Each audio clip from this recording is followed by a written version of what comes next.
আজকে এখানে আমাদের অত্যন্ত আনন্দ ঘন পরিবেশে, উৎসব মুখর পরিবেশে প্রচারণা করার কথা ছিল, সেটা হচ্ছে।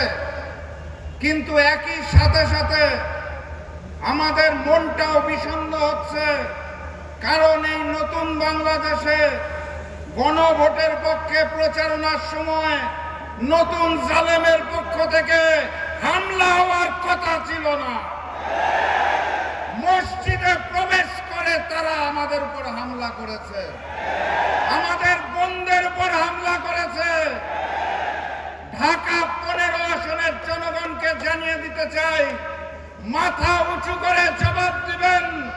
নতুন বাংলাদেশে নতুন জালেম চলবে না। জবাব হবে 12 তারিখে। আমরা শান্তি চাই, কিন্তু কেউ যদি অশান্তি সৃষ্টি করতে চায় তাহলে আমরা শহীদ হতে জানি, আমরা রুখে দাঁড়াতে জানি।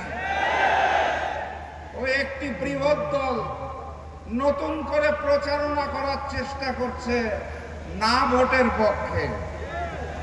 আপনারা তাদেরকে জানিয়ে দিবেন, যারা পাথর দিয়ে মানুষ হত্যা করে তাদের জন্য না, যারা চাঁদাবাজি করে তাদের জন্য না, যারা নতুন স্বৈরাচার তাদের জন্য না, আগামীর বাংলাদেশের জন্য আমরা সবাই হ্যাঁ।